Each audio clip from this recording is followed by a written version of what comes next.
Welcome back to the Plus Money Podcast, the best soccer betting podcast in 15 minutes or less. I'm Andrew Passaro. He's Sridhar. We only have 4 weekends left in the Premier League. It looks like our title race is down to 2 teams. We've got a huge game for that race with the North London Derby on Sunday morning. There's a bunch of important games for European spots for the relegation race. We're going to cover all of it here on the show today. Ani, it's been a brutal week for both of our teams, but we're going to get a new quarterback tonight in another sport. So let's focus on the positives. Before we jump to the early Saturday game, Real Madrid play Friday afternoon against Real Sociedad. They're plus 170 on the money line. They're minus 110 on the draw no bet line. In their last 5 at Real Sociedad, they are only 1 win, 2 draws, and 2 losses. It's a trap line. I'm going to fall for it. I'm taking it. I'm taking the money line. I'm taking the draw no bet. This Madrid team is too good. I know that this is a game they can afford to drop with a champion, obviously Champions League coming up on Tuesday for them. But I don't know. I still trust Madrid. But let's jump to the Premier League. West Ham taking on Liverpool. Liverpool absolutely capitulated at Everton once again. The wheels are fully off. Barring a miracle, they will not win the Premier League in Jurgen Klopp's last days. And I kind of expect Klopp to get a little experimental with this team. He's going to ask for some kind of a change in things. Mo Salah looks in horrific form, maybe the worst form I've ever seen him in for Liverpool. Darwin Núñez is doing, you got to love him when he scores the amazing goals, and when he doesn't, this is what you're going to get with a player like that at this point in his development. But I'm going to target the same thing I targeted in the middle of the week, and that's shots in the game. West Ham, in their last 5 games, these are the amount of shots they've given up. They gave up 18 to Crystal Palace in that game that they got dogged 5-2. They gave up 9 to Leverkusen in a game they drew, 18 to Fulham, 33 versus Leverkusen away, and they gave up 14 to a Wolves team that really doesn't have a lot of attack right now. This is a Liverpool team that's going to come back, hopefully, and try to send a message and secure a top 4 spot at this point. But Liverpool 21 or more shots is at plus 120. For them to have 20 shots is minus 115, 22 shots is plus 160. In their last 5 games, Liverpool did 23 against Everton, 14 against Fulham, 10 against Atalanta when Atalanta had nothing to play for, 21 against Palace, and 19 against Atalanta. I find it hard to believe Liverpool don't just absolutely pepper the hell out of a West Ham team that lost 5-2 to Crystal Palace. And I know Crystal Palace are playing good ball. We'll talk about them on the show today. But this West Ham might be one of the least informed teams in the division right now, and I wouldn't be shocked to see Jurgen Klopp turn it to the 18-year-old and Jadon Danns and give him a start alongside Cody Gakpo and Luis Diaz, who are kind of the only 2 forwards who have been playing well for Liverpool of late. Liverpool and both teams to score at plus 145 because Liverpool have conceded in, let's see, how many of their last games? Liverpool have only had 1 clean sheet in their last 11 matches. So Liverpool and both teams to score at plus 145. You got to take it. What do you like? I like the over 3.5 at plus 102. Like you said, they're going to be peppering West Ham, and I don't think they can. I don't think they hold a clean sheet. Like you just mentioned again, I see this game as maybe a 3-1 or 3-2 Liverpool win. So give me the over 3.5 at plus money here at plus 102. Jurgen Klopp's probably his last 12:30 kickoff as a manager, which I'm sure he is thrilled about. I'm going to jump to Fulham taking on Crystal Palace. We just talked about Crystal Palace. They are in insane form. 3 wins on the jump. They are safe now, for sure. But this Fulham team has been kind of all over the place. They haven't been in great form either. Been dropping a bunch of points. I like Palace in the draw no bet line at plus 158. They haven't won at Fulham since they haven't won against Fulham at all since October of 2020. 3 draws and 1 win in that stretch. So I like the draw no bet for the insurance. And then the other one is Mateta. Their striker is on insane form right now. Nobody's talking about it. In his last 9 games, 8 goals, 1 assist, scoring in 6 of those matches. A couple games he has some braces. He's anytime goal scorer plus 260, score or assist at plus 185. I love the value there for a guy who's in form. This Fulham team, they're playing good ball, but they're not, I don't know, they seem to have, I think they're starting to consider themselves on the beach. They're not in a spot for a European spot. Palace, at least under a new manager who's trying to solidify things, get his system going, it seems like it's working. Elise Eze on insane form right now. And Mateta looking the best that he's looked since Palace brought him in. But you've got to pick for Sheffield taking on Newcastle. Newcastle who just lost to Crystal Palace in the midweek. Yeah, it's bad result for both teams as Sheffield dropped to Man United. They are for sure getting relegated this season. Not United, I wish. That Sheffield is. I like Newcastle to have 8 or more shots on target at -110. This is a must-win, goal differentiating type of game for them because they're pretty close to being on the same level as points as the likes of um, Aston Villa, Chelsea, Man United, Newcastle for that sixth spot there that would guarantee European play next season. So goal differential is where it might come down to. And Sheffield's defense is just so bad. They just give up 13 shots on goal to Man United. So I think Newcastle get put at least 8 shots on target here at -110. Man United peppered the hell out of Yeah, that they could have defense had for more than Sheffield. 13. It could have been like 20 shots on goal. They had over 20 shots in the match. United did because I was chasing shots in that game. I laddered it from 32 up, and I got all the way to 35, which is the max that you can bet on FanDuel for shots in a game. And I'm going to do that same thing in this match for Manchester United. They're taking on Burnley. Um, Look, Man United need points. They're trying to get into a European spot. I think top four is well and truly gone at this point, but they can make a Europa League spot. They could totally miss Europe altogether. I have United fans that are friends of mine that don't want them to make Europe next year so they can just focus on the Premier League, which I totally get. I think the funniest thing that's possible is United ends up in the Conference League, but then they'll actually probably go and win that. Again, I'm targeting shots. Burnley match shots in their last 5. 34 against Sheffield away, 31 against Brighton at home, 18 against Everton. There was a red card in that game. 51 against Chelsea, and 21 against Wolves. Man United match shots last 5. 35 against Sheffield, 46 against Coventry, which was on neutral territory and ended after extended time. 28 against Bournemouth, 37 against Liverpool, and 47 against Chelsea. Shots in the match, 33 is at -120, 34 plus 105, 35 plus 135. If you have a book that'll take you over 35, I think there's going to be a ton of shots in this game. And I don't hate over 4.5 goals at plus 230 because Sheffield just scored twice at Manchester United, and Burnley have scored against a bunch of teams of late. I think it's a little too late for them to dig themselves out. It would be an incredible achievement. I don't think it'll happen, but I don't think it's crazy for them to score twice against Man United. Burnley to score twice is only plus 176, which I didn't see the value there for because they could get dogged. But Manchester United and both teams to score is also plus 135. What are you seeing in this one? It's the exact same bet app for the Newcastle Sheffield game. I've got United to have 8 shots on target at plus 140. I expect them they're at home again, pepper the net just like they did against Sheffield. Burnley, another relegation side here. So you like the total shots in the game. I like United to put at least 8 on target. And at plus 140, I have to take that right there. And I might Yeah, even ladder that up to 10. I So really like that. At 8 at plus 140, Bruno Fernandes is maybe playing his best footy yeah. ever for United right now. And this is another type of game where they could get a penalty, and he's at least going to put it on the net, even if it gets saved. Yep.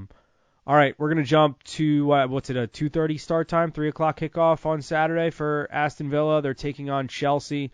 I got Yep. to 3 p.m. lead in Villa money line plus 120. I know Cole Palmer might come back for this one, and if he does, anytime goal scorer is probably a great bet. But that was diabolical from Chelsea in the midweek. I'm kind of surprised that we're getting a plus number for Aston Villa at home against Chelsea. So I got to run and just take the money line. The only thing that I would be convincing myself of, the only thing that would talk me out of it is Villa do have the first leg of the semifinal of the Conference League on Thursday, but they're not definitively in a top 4 race. And at this point, finishing top 4 or winning Conference League, you got to prioritize finishing top 4.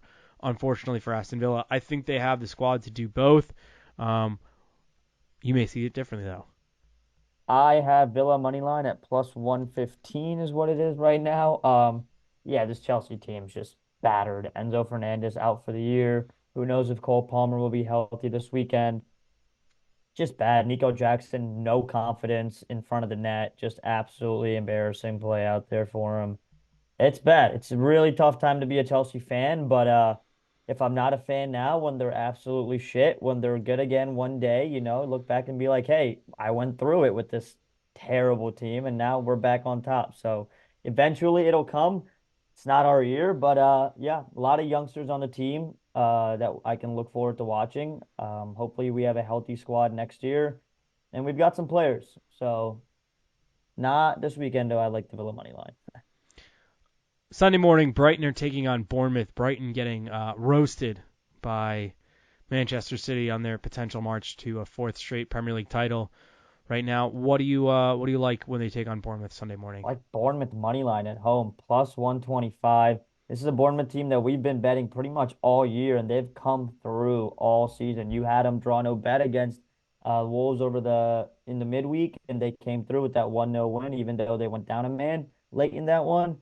Yeah, I like Bournemouth to win this at home, plus 125. Brighton's really fallen off this year after a hot start. I mean, injuries did them dirty too, but yeah, give me Bournemouth at home on the money line. Yeah, nice little South Coast derby. I don't think these two teams. I think these are the two closest teams in the southern part of England. I don't know my English geography that well, so maybe someone from the UK is going to yell at me in the comments here on TikTok or here on YouTube or wherever. But yeah, I think that's going to be a great game. But I don't know if that many people are really going to be watching it because it's on the same time as the game of the week. It's the North London derby, and it's massive. Arsenal they need help to win the title. They Spurs also could need give it to three them. points every week. Yeah, Yeah, they need three they points can't every drop. week. Yeah. Um, the line on Tottenham is the number on Tottenham is insane. And you know what? I messed up. I didn't even look at the spread for this one. I probably should have looked at what Tottenham plus one is because I do think that they can hang with Arsenal. This is one of those games where it's like you kind of throw out the record book, you kind of throw out the form. It doesn't really matter when these two teams match up because it's just like Everton in the midweek when they beat Liverpool. The hate fuels you in a different way. You don't want your bitter rival to get the points they need to stick around in a title race. Um, Tottenham, Tottenham plus, Tottenham plus three quarters of a goal is minus 125, which I don't think is terrible. It's not great though. Uh, I'm on Arsenal and over 2.5 at plus 125. I think they're going to win this game. I think you could also take Arsenal and both teams to score. Kai Havertz, 2 shots on target, plus 240. Really interesting number if he starts. He's been starting, been on insane form. He's done that in 3 out of his last 5 games. And I also have a parlay at plus 117, over 1.5 goals, 25 or more shots in the match, and over 9.5 corners. I think this is going to be a brutal game. I think I'm curious what the yellow card line is. We usually can't bet that here in New York. But if the yellow card line is like if it's over under 3.5 cards and it's a good number, I'm slamming that. I don't think Yeah. I It's think gonna be physical. It's gonna be it's gonna be physical. physical. Romero's getting one for sure. Yeah, yeah. Um, and somebody in the Arsenal back line will pick one up Yeah. for a tactical foul at the right time. It'll be Uh, Tomiyasu. yeah, yeah. I look. I'd love to see Tottenham win this game. I'd Me love to too. see the draw, but with the form, the inconsistencies that Tottenham are on right now, I can't in good conscience take them personally. And Arsenal are a team that I thought were, after the little slip up with the Champions League and the loss to Aston Villa, I thought that the wheels were going to fall off, and they haven't. So a thundering win against Chelsea. Um, We can't take a win against Chelsea as like a back to form kind of thing here. All right. I, That I was agree. I agree with you. like I agree with you. Chelsea beat Everton 6-0 and then Everton go beat Liverpool 2-0. Like you can't everything's a case by case basis. It's a funny I old game, as I they took say. I took the over 3.5 in this game. I do think we see goals just purely on the way that Tottenham's style of play is in that attacking manner. I think they can get behind this Arsenal back line. If Chelsea had a competent striker, I think they would have scored at least two. There were two clear chances, at least for Nico Jackson, to at least put it on net, force Raya to make a save. So, and if Cole Palmer was playing, I think there might have been a goal or two for Chelsea in that contest. This Arsenal back line is not something that's as dominant as it was all season. We've seen in the past few weeks that it is penetrable, and I think this Tottenham side can get it done. They're going to play spoiler here, and I don't think there's anything better for that fan base than to knock Arsenal out of the title race right now. So I'm excited for that one, and I would definitely be rooting for Spurs. Yeah. Couple other things that I like for the rest of the weekend. Jumping to La Liga. It's early on Saturday morning. Targeting again Girona on the road. It's been a spot that they've lost. They have lost their last 5 games. They're winless in their last 6. They're taking on Las Palmas, who they have a great record against. But Las Palmas Strano bet is plus 220. I'm going to roll the dice on that on the sheer factor of Girona can't seem to win on the road. And then Napoli take on Roma this weekend, which is going to Ooh, be a very fun game. I'm not putting a lot on this, but Roma team total over 1.5 at plus 215. There's no Lukaku in this. He is injured for the next couple weeks, but Tammy Abraham is back. So I don't know what the Tammy Abraham Paulo Dybala relationship is going to be like, but regardless, Roma have been scoring goals. They picked up their match against Udinese this afternoon and did score in the dying moments, and Napoli haven't been playing good ball. They've been playing better ball under the third manager that they've gone through this season, but Roma are trying to solidify that 5th spot. I think they have to take on Leverkusen in Europa League, so I think this is where they end their run in Europe, because I think Leverkusen will get through Roma. But yeah, I'm on Roma team total again. I like that. And one to watch, Leverkusen are taking on Stuttgart, who are the 3rd best team in Germany this weekend.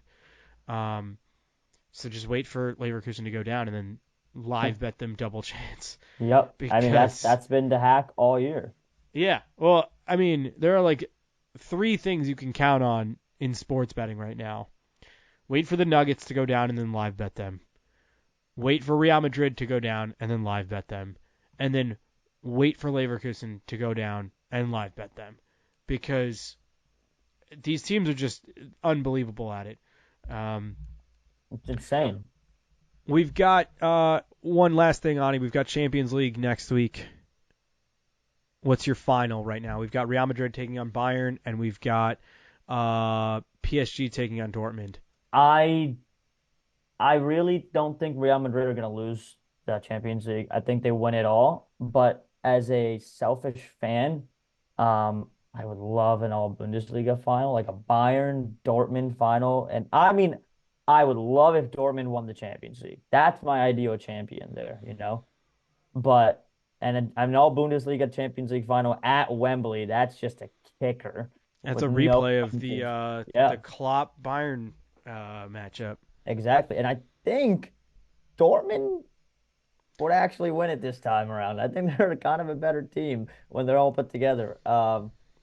But this is what Tuchel does. Tuchel wins Champions Leagues when he knows he's like when he doesn't do well in the like his domestic league, he goes and wins Champions League. So I wouldn't be surprised if Bayern beat Real, but I think Real wins it all. And I do think it's probably going to be PSG Real, but I will selfishly want it to be Dortmund Bayern.